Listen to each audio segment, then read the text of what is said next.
Falsos maestros solemnemente advertidos. Un sermón predicado por el reverendo Carlos Haddon Spurgeon. Porque por ahí andan muchos, de los cuales os dije muchas veces, y aún ahora lo digo llorando, que son enemigos de la cruz de Cristo, el fin de los cuales será perdición, cuyo Dios es el vientre, y cuya gloria es su vergüenza, que solo piensan en lo terrenal. Filipenses capítulo 13, versículos 18 y 19. Pablo fue el modelo de lo que debería ser un ministro cristiano. Era un pastor vigilante sobre el rebaño. No les predicó simplemente y consideró que había cumplido con su deber cuando había entregado su mensaje. Sus ojos siempre estaban sobre las iglesias, marcando su bienestar espiritual, su crecimiento en la gracia o su declinación en la piedad. Era el guardián incansable de su bienestar espiritual. Cuando fue llamado a otras tierras para proclamar el Evangelio eterno, parece haber estado siempre atento a las colonias cristianas que había fundado en medio de la oscuridad pagana. Mientras encendía otras lámparas con la antorcha de la verdad, no dejó de recordar las lámparas que ya estaban encendidas. Aquí observan que no era diferente al carácter de la pequeña iglesia de Filipos, porque les habla y les advierte. Tengan en cuenta también que el apóstol era un pastor muy honesto. Cuando marcó algo extraño en su pueblo, no se sonrojó al decirles. No era como su ministro moderno, cuyo orgullo es que nunca fue personal en su vida y que por lo tanto se gloría en su vergüenza. Si hubiera sido honesto, habría sido personal, porque habría repartido la verdad de Dios sin engaños y habría reprendido a los hombres con dureza para que pudieran ser sanos en la fe. Te digo, dice Pablo, porque te concierne. Pablo fue muy honesto, no se sobresaltó al decir toda la verdad y decirla a menudo, aunque algunos podrían pensar que una vez desde el labio de Pablo sería de más efecto que 100 veces de cualquier otra persona. Te lo he dicho a menudo, dice él. Te digo una vez más que hay algunos que son enemigos de la cruz de Cristo. Y aunque sea fiel, notará que el apóstol fue, como todo verdadero ministro debería ser, extremadamente cariñoso. No podía soportar la idea de que alguno de los miembros de las iglesias bajo su cuidado se desviara de la verdad. Lloró mientras los denunciaba. No sabía cómo empuñar el rayo con un ojo sin lágrimas. No sabía cómo pronunciar la amenaza de Dios con una voz seca y ronca.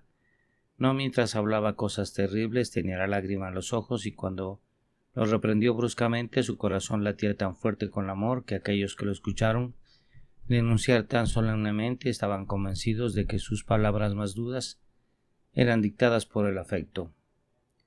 Te lo he dicho a menudo y te digo incluso llorando que son los enemigos de la cruz de Cristo. Amados, tengo un mensaje que entregar esta noche que tiene el mismo efecto que el del apóstol Pablo, y me temo que es tan necesario ahora como lo fue en su tiempo. Ahora hay muchos entre nosotros, como vi entonces, que caminan de tal manera que los reconocemos de inmediato como los enemigos de la cruz de Cristo. Temo que el mal, en lugar de haber disminuido, se haya multiplicado y crecido en peligro. Tenemos más profesión ahora que en la era de Pablo, y en consecuencia tenemos más hipocresía. Es un pecado clamoroso con nuestras iglesias que haya muchos en medio de ellos que nunca deberían estar allí, que serían miembros aptos de una cervecería o cualquier lugar favorito de los alegres y frívolos, pero que nunca deberían beber el vino sacramental o comer el pan sagrado, los emblemas de los sufrimientos de nuestro Señor. Tenemos, oh Pablo, como lo habrías dicho esta noche y como habrías llorado al decirlo, tenemos muchos en nuestro medio que son los enemigos de la cruz de Cristo, porque su Dios es su vientre, les importan las cosas terrenales, y su vida no es consistente con las grandes cosas de Dios. Me esforzaré por un corto tiempo esta noche por contarte la razón de la tristeza extraordinaria del apóstol. Nunca creí que el apóstol lloraba cuando fue perseguido, aunque le arañaron la espalda con surcos. Creo que nunca se vio una lágrima brotar de sus ojos mientras los soldados lo azotaban. Aunque fue encarcelado, leemos sobre su canto, nunca sobre sus gemidos. No creo que haya llorado por los sufrimientos o peligros a los que él mismo estuvo expuesto por el amor de Dios. Llamó a esto una pena extraordinaria, porque el hombre que lloró no era un sentimiento suave y rara vez derramaba una lágrima, incluso en pruebas penosas. Lloró por tres cosas: lloró por su culpa, por los efectos nocivos de su conducta y por su destino. Primero, Pablo lloró a causa de la culpa de aquellas personas que, teniendo un nombre para vivir, estaban muertas. Mientras se unían con una iglesia cristiana, no caminaban como debían hacerlo entre los hombres y ante Dios. Note el pecado con el que los acusa. Él les dice: su Dios era su vientre. Por esto entiendo que eran personas sensuales. Hubo aquellos en la iglesia primitiva que después de sentarse a la mesa de Dios, se iban y se sentaban en las fiestas de los paganos y allí se entregaban a la glotonería y la embriaguez. Otros se deleitaron con la lujuria de la carne, disfrutando de esos placeres tan mal llamados, que después traen un dolor indescriptible incluso para el propio cuerpo y son vergonzosos para los hombres, mucho más para los maestros de la religión. Su Dios era su vientre. Les importaba más el vestido de su cuerpo que el vestido de su alma. Consideraban más la comida del cadáver exterior que la vida del hombre interior. Ah, mis oyentes, ¿no hay muchos en todas partes en nuestras iglesias que todavía se inclinan ante su Dios del vientre y se hacen sus propios ídolos? ¿No es notorio en casi todas las sociedades que los hombres profesantes puedan mimarse tanto como los demás? Quiero decir, no todos, sino algunos. Sí, he oído hablar de maestros borrachos, no hombres que se tambalean positivamente por la calle, que están borrachos al mediodía o intoxicados ante sus semejantes, sino hombres que están al borde de la borrachera en sus fiestas sociales, hombres que toman tanto que, si bien sería un insulto a su respetabilidad llamarlos intoxicados, sería igualmente un insulto a la verdad llamarlos sobrios. ¿No tenemos algunos hombres en nuestras iglesias, es ocioso negarlo, que son tan aficionados a los excesos de la mesa y de las cosas buenas de esta vida como cualquier otra clase de hombres? ¿No tenemos personas que gastan una gran fortuna en el vestido de sus cuerpos, adornándose mucho más de lo que adornan la doctrina de su Salvador? Hombres cuyo negocio perpetuo es cuidar bien sus cuerpos, contra quienes la carne y la sangre nunca tuvieron. ¿Hay alguna razón para quejarse? ¿Por qué no solo sirven a la carne, sino que le hacen un Dios? Ay, señores, la iglesia no es pura, la iglesia no es perfecta, tenemos ovejas con costras en el rebaño. En nuestra pequeña comunión de vez en cuando lo descubrimos y luego llega la temible sentencia de excomunión, por lo cual quedan separados de nuestra comunión, pero hay muchos de los cuales no somos conscientes que se arrastran como serpientes a lo largo de la hierba y no son descubiertos hasta que infligen una herida grave en la religión y dañan nuestra gran y gloriosa causa. Hermanos, hay algunos en la iglesia, tanto establecidos como disidentes, digamos con la pena más profunda, cuyo Dios es su vientre. Otro de sus pecados fue que les importaban las cosas terrenales. Amados, la última oración puede no haber tocado sus conciencias, pero esta es una afirmación muy amplia. Me temo que una proporción muy grande de la Iglesia de Cristo es verdaderamente culpable aquí. Es una anomalía, pero es un hecho que escuchamos de cristianos ambiciosos, aunque Cristo nos ha dicho que el que sería exaltado debe humillarse a sí mismo. Hay entre los profesos seguidores del hombre humilde, del hombre de Galilea, que se esfuerzan por ganar la cima más alta de la escalera de este mundo. Su objetivo no es magnificar a Cristo, sino magnificarse a toda costa. ¿Se había pensado alguna vez que un cristiano sería un hombre santo, humilde y contento? Pero no es así hoy en día. Tenemos, oh, qué vergüenza ustedes, iglesias, meros maestros, hombres que son tan mundanos como los más mundanos y que no tienen más del Espíritu Santo de Cristo en ellos que los más carnales que nunca hicieron una profesión de la verdad. Una vez más es una paradoja, pero todos los días nos mira a la cara que tenemos cristianos codiciosos. Es una inconsistencia. También podríamos hablar de serafines impíos, de seres perfectos sujetos al pecado, como de cristianos codiciosos. Sin embargo, hay tales hombres cuyas cadenas de cartera nunca tuvieron la intención de deslizarse, al menos por el grito de los pobres que lo llaman prudencia para acumular riqueza y nunca usarla en ningún grado en la causa de Cristo.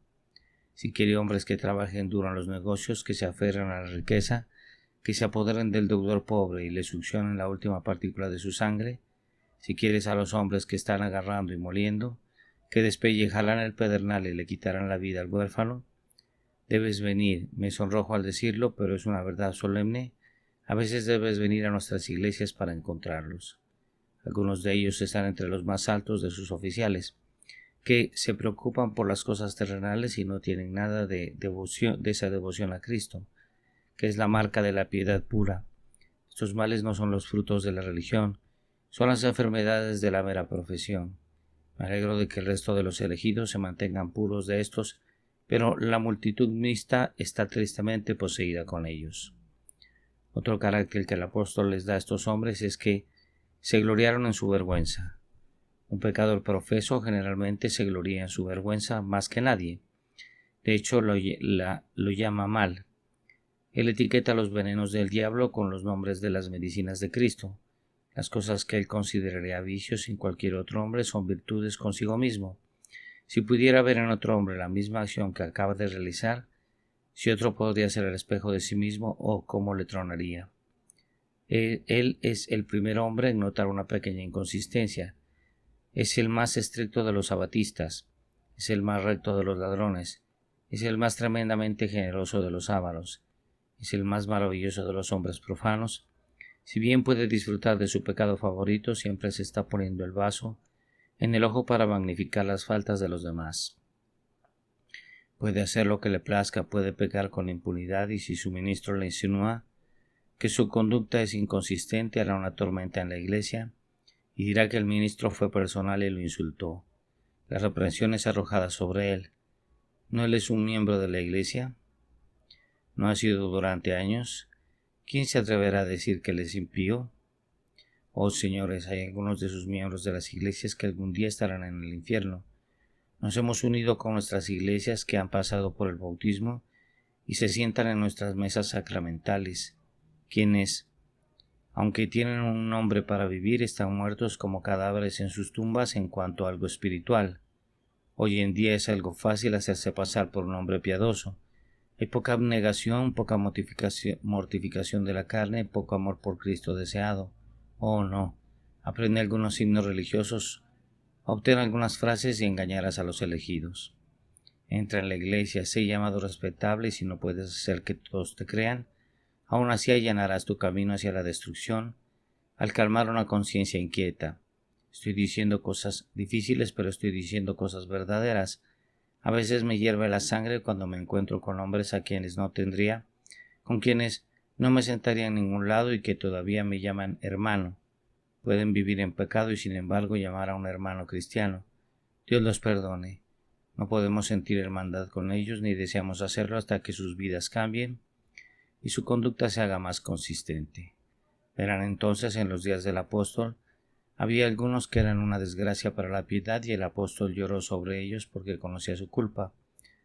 ¿Por qué es suficiente culpa que un hombre se haga un dios de su estómago sin ser maestro, pero cuanto peor para un hombre que sabe más?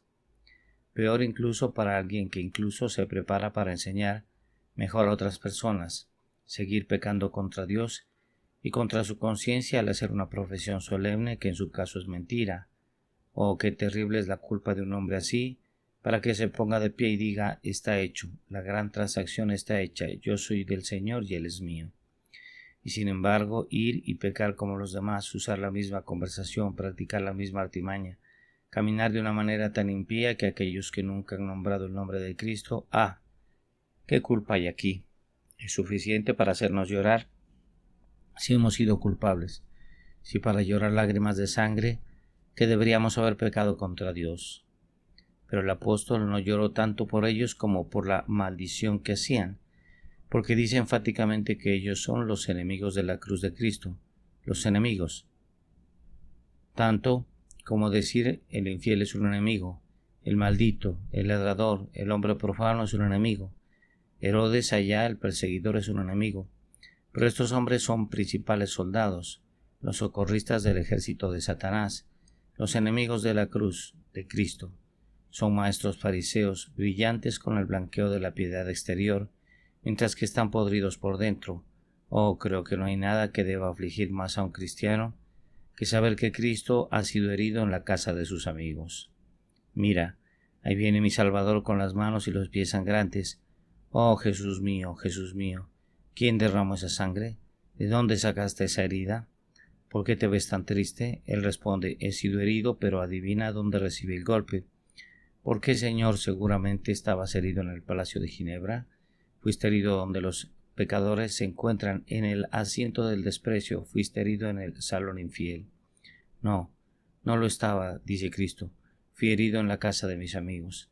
Estas cicatrices fueron hechas por aquellos que se sentaron a mi mesa y llevaron mi nombre y hablaron mi idioma. Me perforaron y me crucificaron de nuevo y me avergonzaron abiertamente. Mucho peor de los pecadores, aquellos que perforan a Cristo así, mientras profesan ser amigos. César no lloró hasta que Bruto lo apuñaló. Entonces fue que fue vencido y exclamó, tú, Brute, ¿y tú me has apuñalado?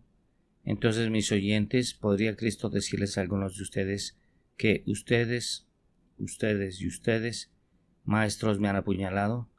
Bien, nuestro Salvador podría amortiguar su rostro con dolor, o más bien atarlo en nubes de ira y ahuyentar al desgraciado que tanto ha herido su causa.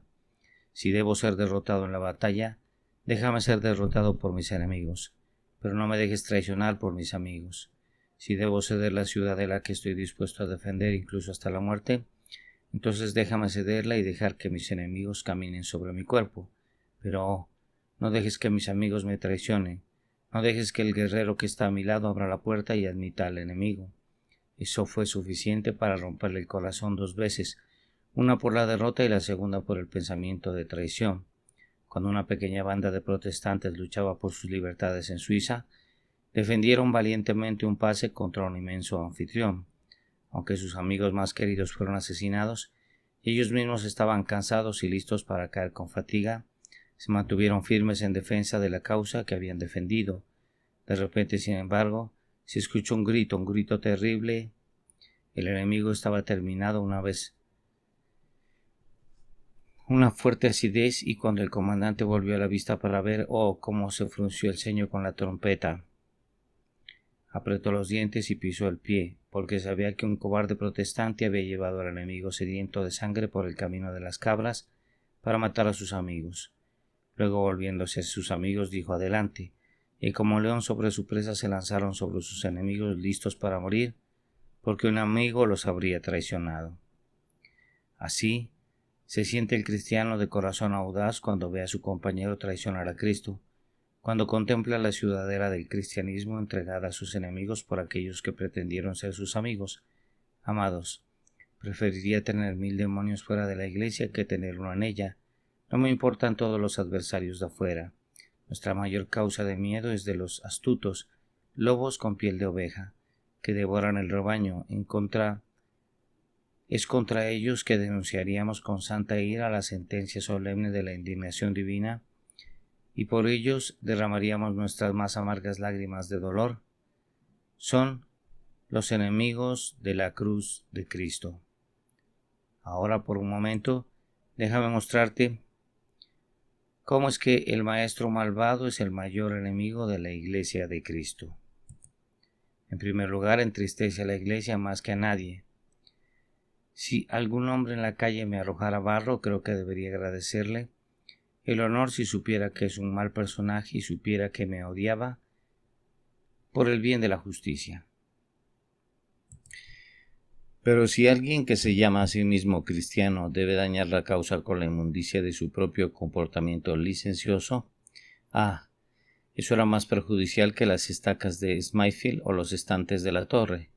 Los suspiros más profundos que el cristiano ha suscitado alguna vez han sido traídos de él por maestros carnales. No lloraría una lágrima si todo hombre me maldijera por ser un enemigo de Cristo. Pero cuando el maestro abandona a Cristo y traiciona su causa, eso es realmente grave. ¿Y quién es el que puede contener la lágrima a causa de un acto tan vil? De nuevo, nada divide más a la iglesia. He visto muchas divisiones en los viajes por el país y creo que casi todas las divisiones pueden atribuirse a una deficiencia de piedad por parte de algunos de los miembros.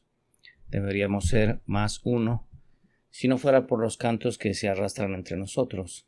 Deberíamos ser más amorosos el uno con el otro, más tiernos de corazón, más amables, pero que Estos hombres tan engañosos que se interponen entre nosotros nos hagan sospechar. Además, ellos mismos encuentran fallas en aquellos que caminan dignamente para ocultar sus propias faltas contra Dios y contra la justicia. Los mayores dolores de la Iglesia han sido traídos sobre ella, no por las flechas disparadas por sus enemigos, no por la descarga de la artillería del infierno, sino por los fuegos encendidos en su propio medio, por aquellos que se han infiltrado en ella bajo la apariencia de hombres buenos y verdaderos, pero que eran espías en el campamento y traidores a la causa. Una vez más, nada ha dañado más a los pobres pecadores que esto. Muchos pecadores que vienen a Cristo recibirían alivio mucho más fácilmente y encontrarían la paz mucho más rápidamente si no fuera por las vidas enfermas de los falsos maestros. Ahora déjame contarte una historia que recuerdo haber contado una vez antes. Es muy solemne. Espero sentir su poder yo mismo y rezo para que todos ustedes puedan hacer lo mismo. Un joven ministro había estado predicando en una aldea rural y el sermón aparentemente tuvo un profundo efecto en las mentes de los oyentes de la congregación.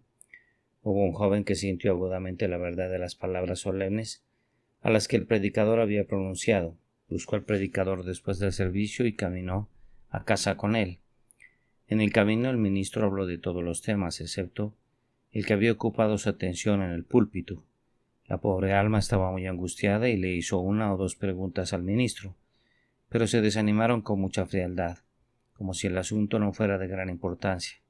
Al llegar a la casa, varios amigos se reunieron y el predicador comenzó libremente a hacer bromas, a pronunciar sus expresiones divertidas y a la compañía de un rugido de risa. Eso tal vez podría no haber sido tan malo si no hubiera ido más lejos y pronunciado palabras que eran completamente falsas y rayaban a los licenciosos.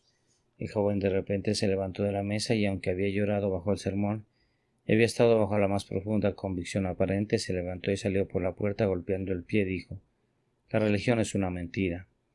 A partir de este momento, abjuro de Dios, abjuro de Cristo, y si me condenan, me condenarán, pero pondré la carga en la puerta de ese hombre, porque él predicó hace un momento y me hizo llorar, pero ahora vea qué es. Es un mentiroso y nunca lo volveré a escuchar». Él llevó a cabo su amenaza y algún tiempo después, mientras yacía moribundo, le envió un mensaje al ministro que quería verlo. El ministro se había trasladado a una parte distante, pero la providencia lo había llevado allí, creo a propósito para castigarlo por el gran pecado que había cometido. El ministro entró en la habitación con una Biblia en la mano para hacer lo que estaba acostumbrado, leer un capítulo y rezar con el pobre hombre. Volviendo los ojos hacia él, el hombre dijo: «Señor, recuerdo haberlo escuchado predicar una vez». «Bendito sea Dios», dijo el ministro. «Doy gracias a Dios por eso», pensando sin duda que era un converso y regocijándose por él. «Detente», dijo el hombre. «No sé si hay muchas razones para agradecer a Dios. De todos modos, de mi parte, Señor, recuerdo haber predicado de tal o cual texto en tal y tal noche. Sí, lo hago». Temblé entonces, Señor, me sacudí de pies a cabeza. Me fui con la intención de doblar la rodilla en oración y buscar a Dios en Cristo. «¿Pero recuerdas haber ido a tal y tal casa y lo que dijiste allí?» «No», dijo el ministro, «no puedo». «Bueno, entonces puedo decirte y marcarte a través de lo que dijiste esta noche. Mi alma es condenada y tan cierta como soy un hombre vivo, te encontraré en el bar de Dios y lo pondré a tu cargo». El hombre cerró los ojos y murió. Creo que apenas puedes imaginar lo que debe haber sido la sensación de ese predicador cuando se retiró de la cama. Debe llevar consigo siempre esa horrible incubación, que había un alma en el infierno que ponía su sangre a su cargo. Me temo que hay algunos en las filas de la iglesia que tienen mucha culpa en sus puertas por este motivo. Muchos jóvenes que han sido expulsados de una consideración solemne de la verdad por los duros y censurantes comentarios de los escribas y fariseos. Muchos buscadores cuidadosos han sido prejuiciados contra la sana doctrina por las malas vidas de sus maestros. Ah, ustedes, escribas y fariseos, no entran en ustedes mismos, y los que entrarían en ustedes obstaculizan. Tomas la llave del conocimiento, cierras la puerta por tus inconsistencias y alejas a los hombres por tu vida impía. De nuevo, son los enemigos de la cruz de Cristo porque le dan al diablo más tema para la risa y al enemigo más motivo de alegría que cualquier otra clase de cristianos. No me importa lo que a todos los maestros infieles del mundo les guste decir. Son tipos muy inteligentes sin duda y deben ser buenos para demostrar lo absurdo y hacer que lo peor parezca la mejor razón. pero nos importa poco lo que digan. Pueden decir que lo que les gusta en contra de nosotros es falso, pero es cuando pueden decir algo que es verdad sobre nosotros que no nos gusta. Es cuando pueden encontrar una verdadera inconsistencia en nosotros y luego ponerla a nuestro cargo que tiene cosas para hacer conferencias.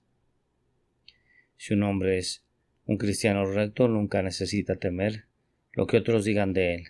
Se divertirán un poco si él lleva una vida santa e irreprensible, pero permítale ser a veces piadoso y otras veces impío. Entonces puede estar afligido porque le ha dado al enemigo la causa de blasfemar por su vida impía. El diablo obtiene mucha ventaja sobre la iglesia por la inconsistencia de los maestros. Cuando Satanás hace hipócritas, trae el gran ariete contra la pared. Tus vidas no son consistentes. Sí, ese es el ariete más grande que Satanás puede usar contra la causa de Cristo. Sean particulares, mis queridos amigos, sean muy particulares para no deshonrar la causa que profesan, amar viviendo en pecado y caminando en iniquidad. Y déjenme decirles una palabra a aquellos de ustedes que, como yo, son calvinistas fuertes. Ninguna clase de personas está más difamada que nosotros. Se dice comúnmente que nuestra doctrina es licenciosa. Somos llamados antinomianos. Estamos llorando como bombo. Se nos considera la escoria de la creación. Apenas un ministro nos mira o habla favorablemente de nosotros, porque tenemos fuertes opiniones sobre la divina soberanía de Dios y su elección divina y un amor especial hacia su propio pueblo. En muchos pueblos los ministros legales le dirán que hay un nido desagradable de personas allí que dicen que son antinomianos, un conjunto de criaturas tan extraño. Muy probablemente si un buen ministro entra al púlpito cuando han hecho su sermón, aparece un hombre y toma su mano y dice: hermano, me alegra verte aquí abajo. 16 onzas por libra hoy. Nuestro ministro no nos da más que leche y agua. ¿A dónde vas?, pregunta. Oh, asisto a una pequeña habitación donde trabajamos para exaltar la gracia libre solo. Ah, entonces perteneces a ese desagradable grupo de antinomianos de los que nuestro ministro nos estaba hablando hace un momento. Luego comienzas a hablar con él y descubres que si él es un antinomiano, te gustaría mucho ser uno mismo. Muy posiblemente sea uno de los hombres más espirituales del pueblo. Él sabe tanto de Dios que realmente no puede sentarse bajo un ministro legal. Él entiende tanto de la gracia libre que está obligado a acudir o de lo contrario moriría de hambre. Es común llorar a los que aman a Dios, o más bien que no solo aman a Dios, sino que aman todo lo que Dios ha dicho y que mantienen firmemente la verdad. Entonces, no solo como cristianos, sino como una clase peculiar de cristianos, cuidemos de no darle ningún control al enemigo, sino de que nuestras vidas sean tan consistentes que no hagamos nada para deshonrar esa causa, que es tan querida por nosotros como nuestra, y que vive y que esperamos mantener fielmente hasta la muerte. Por último, Pablo lloró porque conocía su muerte.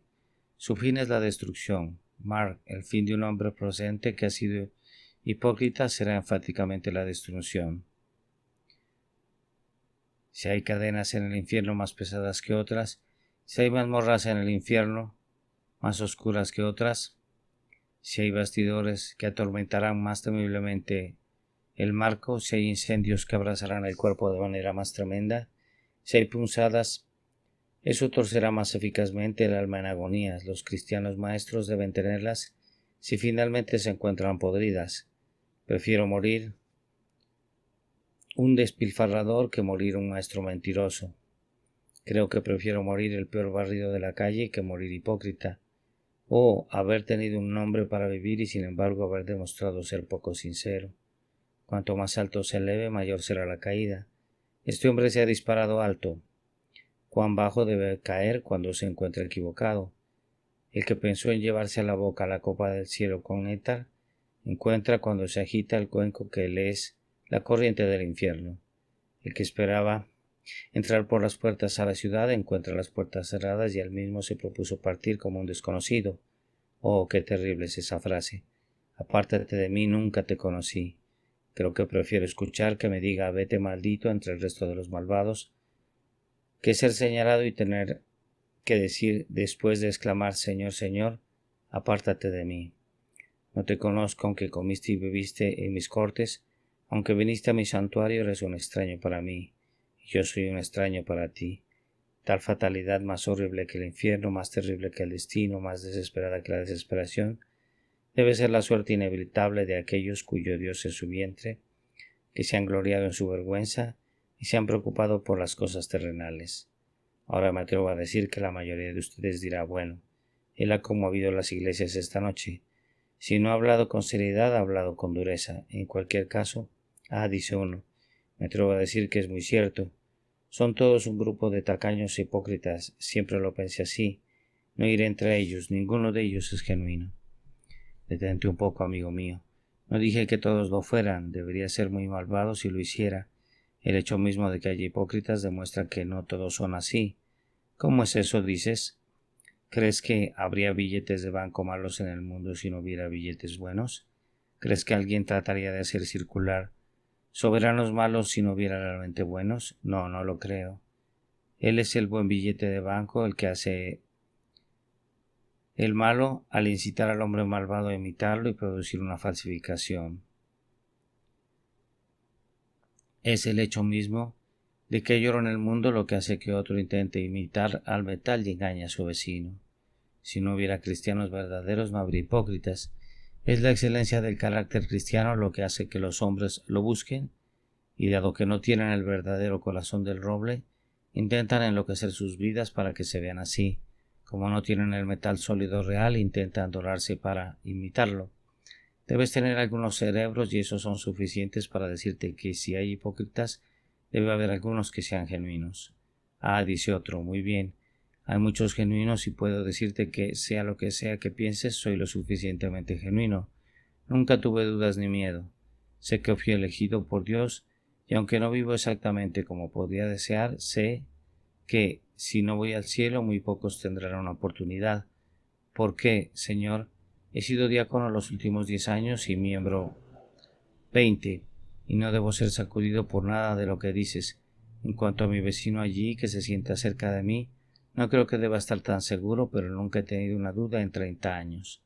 Oh, mi querido amigo, ¿puedes disculparme? Dudaré por ti. Si no tienes dudas, empiezo a dudar. Si estás tan seguro, realmente debo sospechar de ti. Me he dado cuenta de que los verdaderos cristianos son los más sospechosos del mundo. Siempre tienen miedo de sí mismos. Nunca me encontré con un hombre realmente bueno, pero él siempre sintió que no era lo suficientemente bueno. Y como eres tan bueno, debes disculparme si no puedo respaldar tu seguridad. Puede ser muy bueno, pero si toma un poco de mi consejo, le recomiendo que se examinen a sí mismos, ya sea que estén en la fe, no sea que su mente carnal se hinche y caerán en la trampa del malvado. No estoy muy seguro. Es muy buena lema para el cristiano. Haga su llamado y elección segura si lo desea, pero no haga que su opinión sobre usted mismo sea tan segura. Cuida la presunción. Muchos hombres buenos en su propia estima han sido un demonio a los ojos de Dios. Muchas almas piadosas en la estima de la Iglesia no han sido más que podredumbre en la estima de Dios. Probemos entonces nosotros mismos. Digamos, búscanos, oh Dios, y prueba nuestros corazones. Mira si hay algún camino perverso en nosotros y llévanos por el camino eterno. Si te envían a casa con tal pensamiento, bendeciré a Dios, porque el sermón no fue del todo en vano. Pero hay algunos que dicen que no importa si están en Cristo o no. Tienen la intención de seguir jugando, despreciando a Dios y riéndose de su nombre. Fíjate en esto, pecador. El clamor que hace por un día no sirve para siempre, y aunque ahora hables de religión, como si fuera un mero truco, fíjate bien, pronto la querrán. Estás a bordo del barco y te ríes del bote salvavidas porque no hay tormenta. Estarás lo suficientemente contento de saltar si puedes cuando llegue la tormenta. Ahora dices que Cristo no es nada porque no lo quieres. Pero cuando llegue la tormenta de venganza y la muerte se apodere de ti, nota esto, aullarás tras Cristo. Aunque no orarás por Él ahora, entonces gritarás tras Él. Aunque no lo llamarás ahora, tu corazón explotará por Él. Entonces, aunque ni siquiera lo desearas ahora, gírate, gírate. ¿Por qué morirás, oh casa de Israel? El Señor te trae a sí mismo y te hace sus hijos verdaderos y genuinos, para que no conozca la destrucción, pero para que puedas ser salvo ahora y para siempre. Amén. Falsos maestros solemnemente advertidos. Este sermón fue predicado la noche del domingo 24 de agosto de 1856 por Charles Haddon Spurgeon en Exeter Hall Strand. porque por ahí andan muchos de los cuales os dije muchas veces, y aún ahora lo digo llorando, que son enemigos de la cruz de Cristo, el fin de los cuales será perdición, cuyo Dios es el vientre y cuya gloria es su vergüenza, que solo piensan en lo terrenal. Filipenses capítulo 3 versículo 18 al 19.